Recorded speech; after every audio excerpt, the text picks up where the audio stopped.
नमस्कार, मैं अनुराग पवार आपका स्वागत करता हूं खबर नेशन मध्य प्रदेश में। आइए बढ़ते हैं आज के बुलेटिन की ओर। भिंड जिले में उमरी थाना क्षेत्र के कनावर गांव में रहने वाले किसान सुंदर ने आत्महत्या करके अपनी जीवन लीला समाप्त कर ली।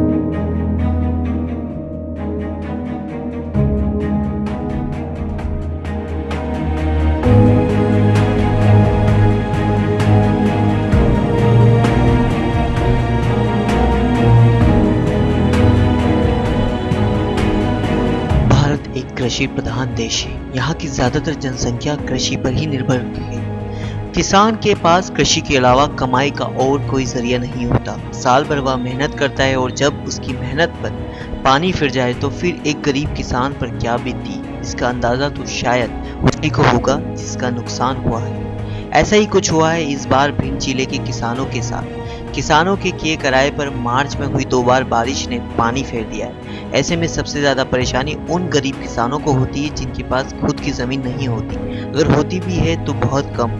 ऐसे में अपने परिवार का भरण पोषण करने के लिए वो अन्य किसानों की जमीन ठेके पर ले लेते हैं। ऐसे ही कनावर के रहने वाले एक किसान सुंदर ने भी लगभग 40 बीघा जमीन 7,000 रुपए प्रति बीघा के हिसाब से ठेके पर ली, जिसमें जुताई, बीज, खाद और पानी पर हजारों रुपए कर्ज लेकर खर्च कर दिए। ऊपर से 3 लाख के लगभग रुपए जमीन मालिकों के बतौर ठेका राशि लौटानी थी, लेकिन असमय हुई बारिश ने उसकी फसल को जमींदोज कर दिया, जिससे वह इतना दुखी हो गया कि कई बार घर में आत्महत्या करने की बात कहता रहा। 15 दिन पहले वह रस्सी लेकर आत्महत्या के इरादे से निकला भी, लेकिन तब घर वालों और गाँव वालों ने देख लिया और उसे ऐसा करने से रोक दिया। लेकिन भारी कर्जे में डूबे सुंदर को तो मानो आत्महत्या के सिवा कोई और रास्ता सूझ ही नहीं रहा था। उसने गुरुवार को अपने घर से दूर खेतों पर जाकर आत्महत्या कर ली। किसानों को हुए इस नुकसान के बाद इस पर जमकर राजनीति होने लगी। क्या सत्ताधारी, क्या विपक्ष, सभी नेता किसानों के बीच पहुंचकर उनके आंसू पहुंचने का ढोंग कर रहे हैं। प्रदेश के मुखिया शिवराज सिंह चौहान भी कई गांवों का दौरा कर चुके हैं। किसानों को उचित मुआवजा दिलाए जाने के आश्वासन दिए जा रहे हैं, लेकिन जमीनी हकीकत यह है कि अधिकारी और कर्मचारी खेतों तक सर्वे करने नहीं जा रहे। जिन पटवारियों के जिम्मे गाँव रहता है वह भी अपने गाँव के किसानों के बीच नहीं पहुंचे। ऊपर से कलेक्टर का कहना है जिले में मात्र 15 से 20% का नुकसान हुआ। ऐसे में आपदा को झेल रहे किसानों को सरकारी सहायता मिलने की आस भी नहीं दिख रही है। हमने कई खेतों का जायजा लिया तो वास्तव में कई जगह तो हालत बहुत खराब दिखे। किसान बेचारा रो रहा है, लेकिन उसे इस विपदा में किसी प्रकार की कोई आस कहीं से नहीं दिख रही। मुख्यमंत्री हेल्पलाइन पर कॉल करने पर भी कोई नतीजा नहीं निकल रहा है। किसान द्वारा आत्महत्या किए जाने की खबर आते ही कांग्रेस के वरिष्ठ नेता, पूर्व मंत्री और लाहौर विधायक डॉक्टर गोविंद सिंह ने इसके लिए सीधे तौर पर जिला प्रशासन और प्रदेश सरकार को जिम्मेदार ठहराया। पिछले साल भी जिलों में सरसों की फसल साला पड़ने के कारण बहुत कम हुई थी। उस समय भी एक किसान द्वारा सरसों की लकड़ी पर बैठकर खुद को आग के हवाले कर आत्महत्या कर ली गई थी। सर्वे हुए, लेकिन किसानों तक मुआवजा राशि नहीं पहुंची। ऐसे में इस बार भी किसान को शासन प्रशासन से कोई राहत मिलती दिखाई नहीं दे रही है। मुख्यमंत्री के आश्वासनों से उनका भरोसा उठता जा रहा है। बेबस किसान के पास आत्महत्या के अलावा कोई दूसरा रास्ता उसे दिखाई नहीं दे रहा। दिल्ली के सीएम व आप संयोजक अरविंद केजरीवाल का नया ऑडियो टेप सामने आया है। दिल्ली के मुख्यमंत्री व आम आदमी पार्टी के संयोजक अरविंद केजरीवाल का एक नया वीडियो सामने आया है। इसमें केजरीवाल प्रोफेसर आनंद कुमार के लिए अभद्र भाषा का इस्तेमाल करते हुए दिख रहे हैं।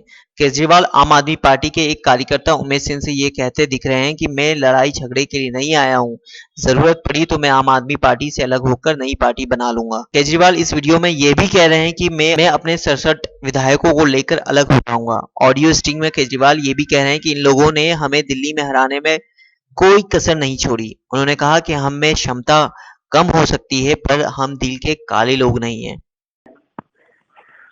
लेकिन ये है कि सर, आखिर आप बाहर रहेंगे तो चीजें कैसे होंगी, आप खुद ही हाँ, तो बताओ क्या करना चाहिए तुम्हारे हिसाब से। अब तो सर चीजें कहाँ तक पहुंची हैं ये कुछ आइडिया नहीं मुझे लग पा रहा है।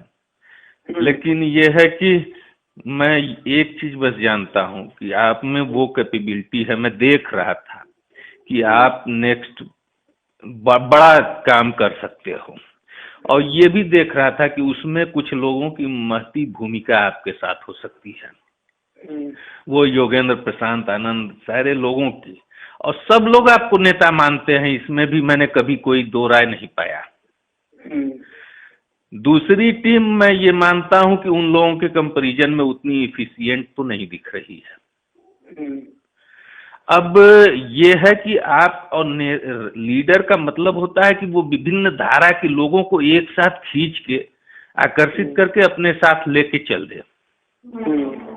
अगर ये चीज डेवलप है और ये आपने कर ली तो मैं दावे के साथ कह सकता हूँ इस देश में वैक्यूम है। मोदी का के बस की चीज नहीं है, उसे आपने दिल्ली में हरा के दिखा दिया। आप उससे बड़े नेता बन के उभर सकते हो। जहां तक चुनाव या संगठन विस्तार की बात है, ये सब चीजें जब वहां जिस राज्य में चुनाव घोषित हो उस समय तय की जाए। और आप भरोसा रखो, मैं उन लोगों से भी मिलता हूं, कभी भी उन्होंने ये नहीं सोचा होगा कि अरविंद को रिप्लेस करके हमें लीडर बनना है। अरविंद को आगे करके वो सपोर्ट करना चाहते हैं। और कुछ चीजों में मैं ये मानता हूं कि प्रशांत जी की जिद रहती है कि भाई और ये चीजें हैं तो ऐसे चलनी चाहिए। लेकिन ये भी मैं जानता हूं कि आप इस लोकसभा चुनाव के पहले तक प्रशांत जी को कैसे मैनेज कर लेते रहे हो, तो कहीं मुझे कोई प्रॉब्लम दिख नहीं रही है। बहुत अच्छा। लेकिन ये है कि बस अब आपको अलग रखे हैं, शायद मुझे लग रहा है इसीलिए दिक्कत हो रही है। आप अपने को इन्वॉल्व करिए सर प्लीज। और मैंने कई बार आपसे कहा, मैं इस लड़ाई झगड़े के लिए नहीं आया था, मेरे को कोई इंटरेस्ट नहीं है इसमें। आप प्रशांत भूषण और योगेंद्र यादव के साथ आप मिलकर काम कीजिए, आपको मेरी बहुत बहुत शुभकामनाएं। मैं इस लड़ाई झगड़े के लिए नहीं आया था। अगर जरूरत पड़ी तो मैं आम आदमी पार्टी छोड़ के अलग पार्टी बनाने की सोच रहा हूँ। आप लोग संभालिए आम आदमी पार्टी, बहुत अच्छी टीम है। प्रोफेसर आनंद कुमार, पिछले 4 दिन में प्रोफेसर आनंद कुमार और अजीत झा ने जो कमीनपंथी करी है, मतलब इतना कमीना। उन्होंने कहा आरटीआई लागू करो, हमने आरटीआई लागू कर, हमने कहा ठीक है तैयार है, बातचीत चल रही है अभी दोनों गुटों में। उन्होंने कहा वॉलंटियर पार्टिसिपेट, हमने सारी बातें उनकी मान ली। अब कल वो कहते हैं ये तो हम बार्गेनिंग कर रहे थे, हमारा ये इन चीजों में तो इंटरेस्ट है। तो इतने कमीने हो तुम लोग, क्या बार्गेनिंग कर रहे हो तुम लोग? इतने घटिया किस्म के इंसान हो तुम लोग, जो कम कैपेबिलिटी वाली हमारी टीम कह रहे हो ना, ये प्योर आदमी है। हमारे में क्षमता कम हो सकती है लेकिन हम दिल के काले नहीं है। ये लोग दिल के काले और ये लोग एक नंबर के कमीने लोग हैं। तो आपको शुभकामनाएं उमेश। सर ऐसा मत समझिए। सुनिए, मेरे को इसके ऊपर और कोई चर्चा नहीं करनी है, इसलिए मैंने अलग कर रखा है। अब ये देख लेते हैं क्या करने हैं, नहीं तो मैं अपने 67 एमएलए लेके अलग हो जाऊंगा। आप लोग चलाइए आम आदमी पार्टी, मेरे को कोई लेना देना नहीं। प्लीज देखिए, बात ये मेरी आपकी नहीं है सर, बात इस देश की। ये क्या तमाशा है आपका कि सारे मिलके चलो? उनसे जाके बात करो ना, उन्होंने सालों ने हराने में, तुम्हारी अच्छी टीम जो कह रहे हो, उन्होंने हमें हराने में कोई कसर नहीं छोड़ी दिल्ली चुनाव के अंदर। उनको अब साथ लेके चले। किसी और पार्टी में होते उनके पीछे लात मार के उन पार्टी से बाहर निकाल देते सालों को। कमीने लोग हैं वो एक नंबर के, तुम्हें पता नहीं है वो क्या है। सर इतना नजदीक से तो मैं नहीं देख पा रहा हूँ, मैं समझ पा रहा हूँ। तो फिर मत बोलिए अगर नहीं देख पा रहे हैं तो, ठीक है? सॉरी सर अगर मेरी बात। जनपद पंचायत गंज बारूपोड़ा की आरक्षण प्रक्रिया की चुनौती याचिका को हाईकोर्ट ने खारिज किया। माननीय उच्च न्यायालय द्वारा स्टे खारिज कर दिया गया है, शासन के पक्ष में फैसला हुआ है और 31 तारीख चुनाव आयोग द्वारा निर्धारित की गई है। 31 तारीख को 10:30 बजे से चुनाव। उज्जैन के विक्रम विश्वविद्यालय में छात्रों ने गेट पर तालाबंदी कर धरने पर बैठे।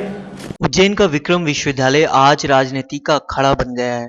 दरअसल यहाँ विश्वविद्यालय प्रशासन की लापरवाही का खामियाजा छात्रों को भुगतना पड़ रहा है। छात्रों का आरोप है कि विश्वविद्यालय में परीक्षाएं समय पर नहीं होती। 3 वर्ष का कोर्स 4 से 5 वर्षों में हो रहा है।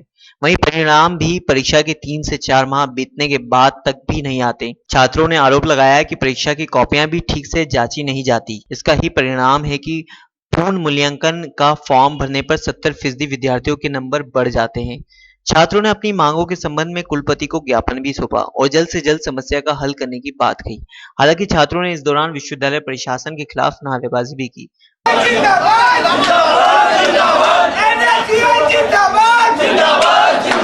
हम बोल रहे हैं रिजल्ट आ गया, कौन सा आ गया पूछो। सारे 5th सेमेस्टर आ गए। नहीं 5th सेम आ गया नहीं तो 5th सेम से मेरी बात सुनो सर, 5th सेम के बच्चों को 80 में 4th और 6th भी देना पड़ती है, 2nd 4th। अरे सर मेरी बात सुनो।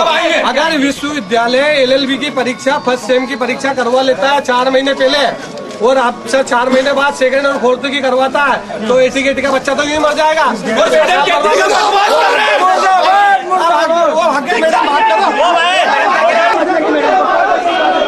क्या कहा था? हम आज विश्वविद्यालय में रजिस्ट्रार और वीसी को जगाने आए थे कि आगामी CS वर्ष है वो छात्र इनमें कोई काम नहीं हो रहा है या रिजल्ट खुलवाना, एक भी रिजल्ट नहीं आए। अभी 8 महीने के अंदर विश्वविद्यालय को 3 एग्जाम करवाना है, 3 बार एग्जाम लेना है बच्चों के, क्योंकि 2016 में CS थे के बाद यहाँ पे ये एग्जाम करवाना है। और विश्वविद्यालय प्रशासन रिजल्ट में देरी कर रहा, बार बार LLB की परीक्षा बढ़ा है। एक गोपनीय और परीक्षा की रजिस्ट्रार DR मैडम है, उनके द्वारा पेपर लीक कराए जाते हैं तो बार 4 बार LLB की परीक्षा उनने चेंज करवा दी है।